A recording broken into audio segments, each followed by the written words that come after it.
Singnere nata singner kumayu Banere nata banir kuma sumenga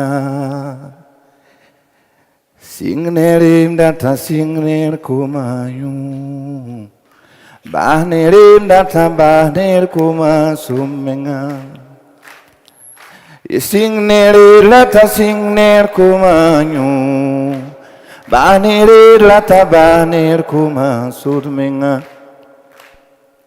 Singnir lata singnir kuma Banir lata banir kuma sudmenga. Bon, là, j'ai commencé à couler un peu de larmes. Je suis désolé, j'ai porté des chaussures, il faut applaudir pour moi quand même. On dit non. On me disait aujourd'hui, on dit, mais Nava, tu vas venir comment, pieds nus ou bien tu vas venir comment? Non, je vais venir chaussé, c'est important. Pourquoi? Je vous explique. Cette chanson que je viens de chanter a une histoire particulière dans ma vie. J'ai eu la chance d'étudier dans une petite ville qui s'appelait Rakalo. C'est un petit village qui s'appelle Rakalo, qui est entre Imasgo, dans la zone de Koudou, et Nanoro.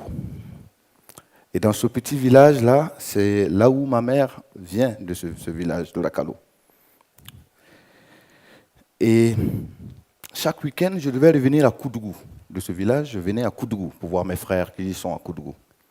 Et quand je venais, c'est cette chanson que je chantais. Quand je marchais, c'est cette chanson-là que je chantais. Ça fait autour de 50 km à pied. Ouais.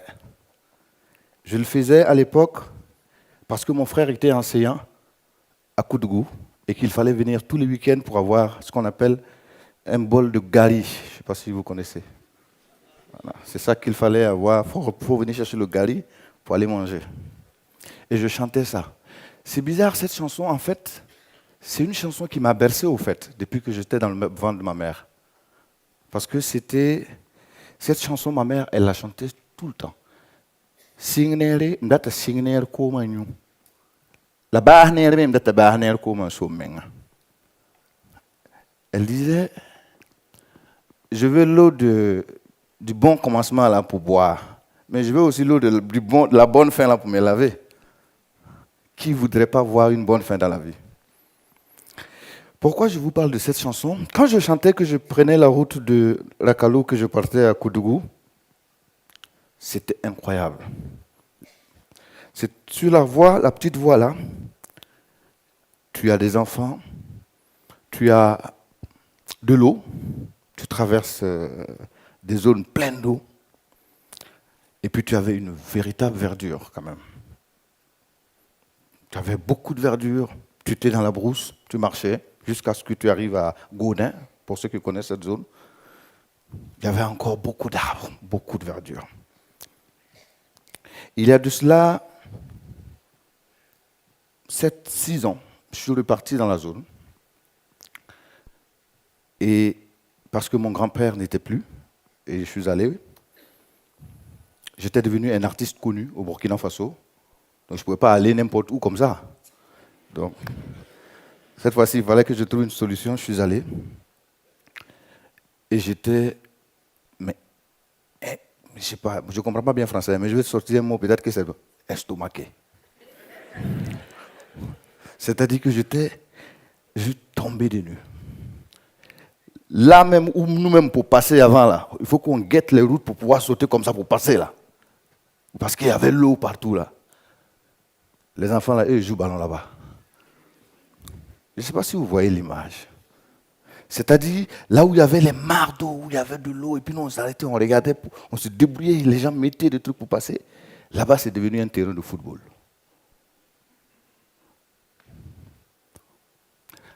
Les bois verts que nous on voyait, et puis on voyait les oiseaux, souvent on avait lance-pierre comme ça, on pouvait tirer. On ne sait jamais. Il n'y a plus de bois vert. C'est-à-dire, quand tu t'arrêtes, tu vois la cour de vieux Yacouba.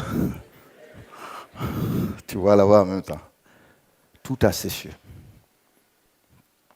Et encore, ce qui est grave, Les animaux, là, nous, on les voyait, toujours eux, ils venaient boire. Parce que quand il y a de l'eau, les premiers qui viennent dans le coin, là où il y a de l'eau, c'est les animaux. Ils viennent boire de l'eau. Il n'y a plus d'animaux. J'étais très touché. Quand je suis arrivé au village, je causais avec mon oncle, le petit frère à ma mère, et je lui ai dit, mais c'est incroyable.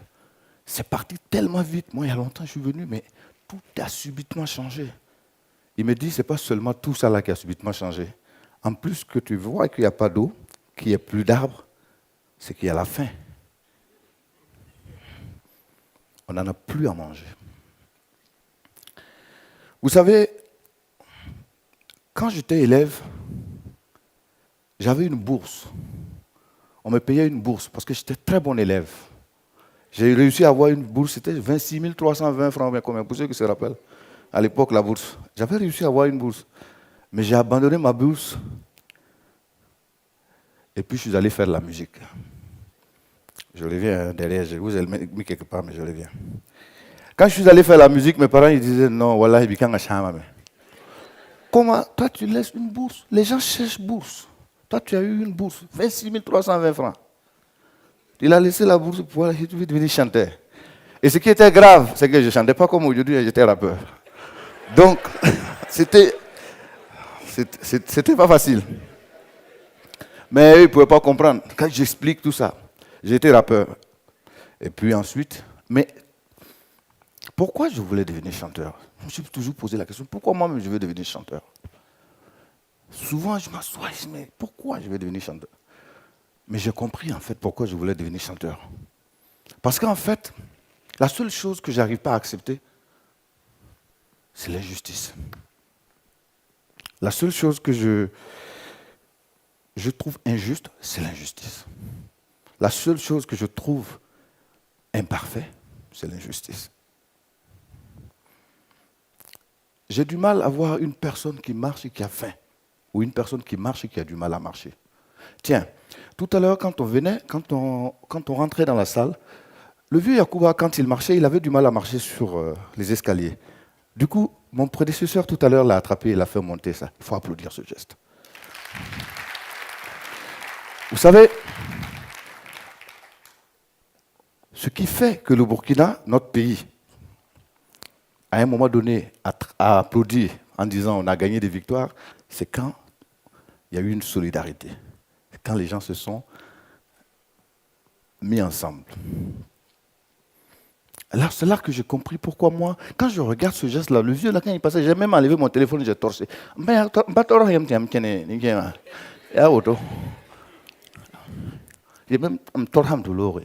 J'aime éclairer.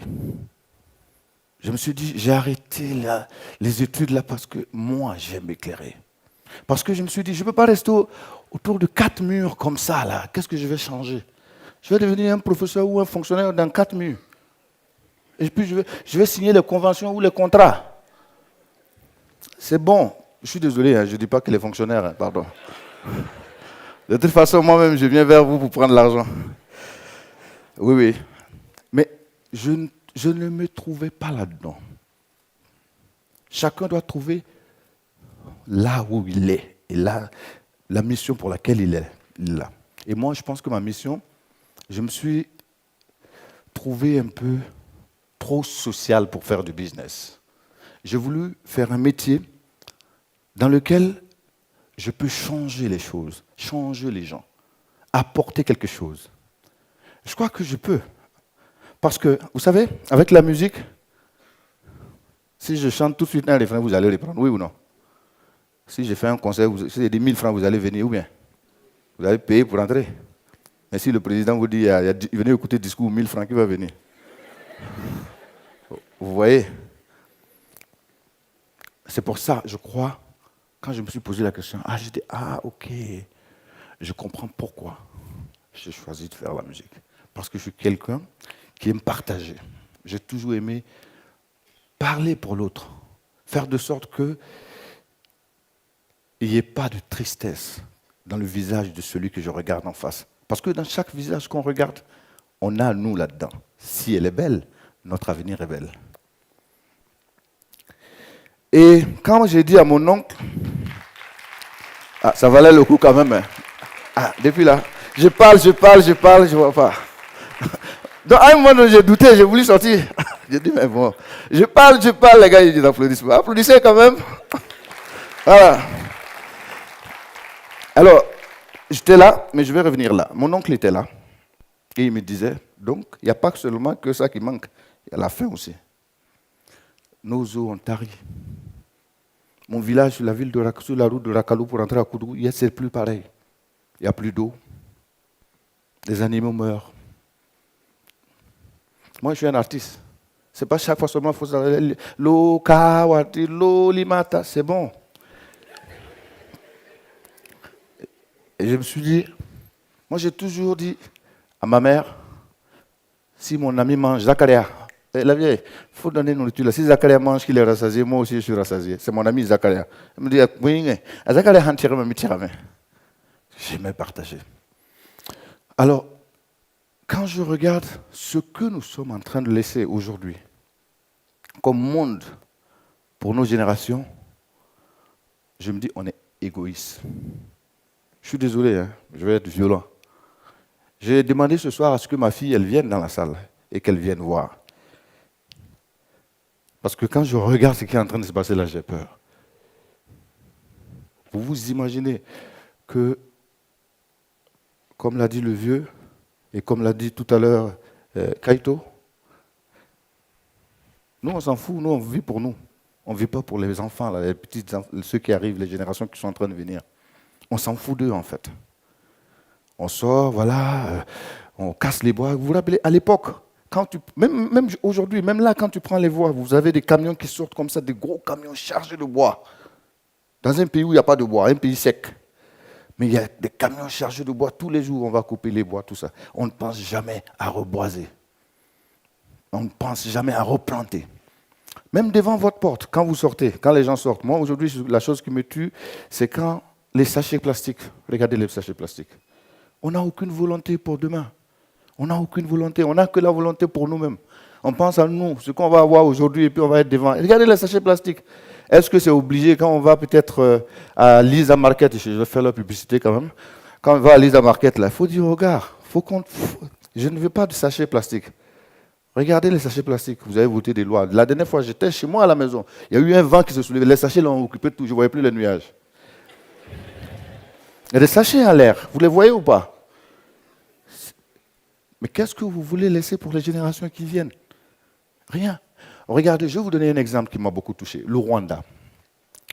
Vous voyez, moi je pense que la seule chose sur laquelle je vais vous quitter, je vais vous laisser maintenant, c'est un mot. Je pense qu'on peut, le mot pouvoir. Si on peut l'écrire, on va ensemble dire P-O-U-V-O-I-R.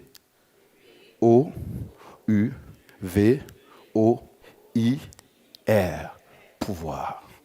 Le pouvoir, c'est deux sens. On a donc deux sens dans ce mot. On va le prendre dans deux niveaux différents. On a le pouvoir, la force. Dis, j'ai le pouvoir. Ensuite, on peut. Vous voyez, on a ces deux sens dans ce mot-là. On a ces deux niveaux-là. Tout ce si on veut, on peut aujourd'hui. On peut changer cela. Je vous parle du Rwanda parce que j'ai découvert ce pays en 2008. Le Rwanda. En 2008, déjà, eux, ils étaient avancés. C'est-à-dire, quand Morola est venu avec ses gars, ils sont venus de Ouganda, là. Il a dit, maintenant, c'est comme ça. On fait ça comme ça. Les gens ont suivi. Aujourd'hui, ils disent qu'ils sont la plus belle ville d'Afrique. Tout le monde est là. Ouais. Mais vous savez ce qui se passe au Rwanda. C'est qu'au Rwanda, ils sont ensemble. Le mot solidarité que je dis là, il existe. Ils ont juste voulu. Et ils ont pu. Qu'est-ce qui se passe? Quand il y a dans un quartier, ça dit, vous êtes dans un quartier, on prend un leader dans le quartier, et chaque dernier samedi, les gens ils vont ramasser, ils ramassent les sachets là.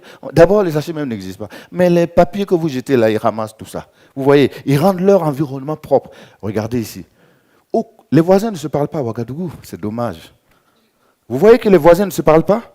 Parce que même le voisin de l'autre ne veut même pas que ses enfants jouent avec les voisins de l'autre. Vous voulez construire un monde harmonieux où? C'est ça le dommage. On ne pense pas à demain. Alors qu'on peut. Alors qu'on peut. Si nous décidons, dans notre quartier seulement, de ramasser cette ruelle aujourd'hui, et de se dire, demain tout le monde, on vient ramasser cette ruelle, dans 2 semaines, dans 2 ans, Imaginez-vous, dans 20 ans, cette ruelle et cette ruelle, comment elles seront? Elles seront des ruelles propres, saines. Les enfants pourront jouer au dehors. Aujourd'hui, là, qui peut se lever sa main pour dire dans mon quartier, les enfants jouent au dehors? Toi, tu es à Ouaga 2000. OK. Je pense que si chacun, ne pensez pas que c'est le gouvernement, parce que vous pensez que c'est loin. Quand on dit le changement climatique, ouais, le changement. À l'époque, moi, je pensais comme ça, j'ai dit non, il y en a ça à Terumdo. C'est chez les Blancs. Quand je suis parti à Rakalou et puis je revenais là, j'ai vu que ce n'est pas chez le Blanc. Le changement climatique est chez nous. C'est chez nous la même. Tout a changé. Il y a eu le réchauffement. Regardez, il fait combien de la chaleur? On est monté à 1 degré de plus depuis les 40 dernières années. Il fait chaud, oui ou non? Il fait énormément chaud. Grave. Et même encore plus grave, le villageois là, nos parents même, mon oncle Jean-Baptiste, qui cultivait son champ. Aujourd'hui, il ne sait même plus. Avant, à partir du 20 mai, il se dit c'est là où je dois planter les arbres. C'est le 20 mai que je dois planter. Maintenant, il ne sait même plus quand planter parce qu'il y a eu un dérèglement karma climatique. Mais ce dérèglement-là, ce n'est pas la faute du gouvernement. Hein? Parce que nous, on attend que ce gouvernement, peut-être vous allez penser que ce gouvernement. Alors, pas le gouvernement, voyez, c'est nous-mêmes. Et si on ne change pas, ça va aller. En fait, excusez-moi, je pense que c'est méchant. On doit arrêter d'être méchant vis-à-vis de nos enfants. Chaque fois que vous dépassez un sachet ou une saleté, que vous ne le prenez pas pour mettre dans une poubelle, vous agissez contre votre enfant. Merci beaucoup. Bonne soirée. Allez, Nava, faisons sourire la planète. Écoutons-la. Prenons soin d'elle comme un fragile héritage qui nous a été légué.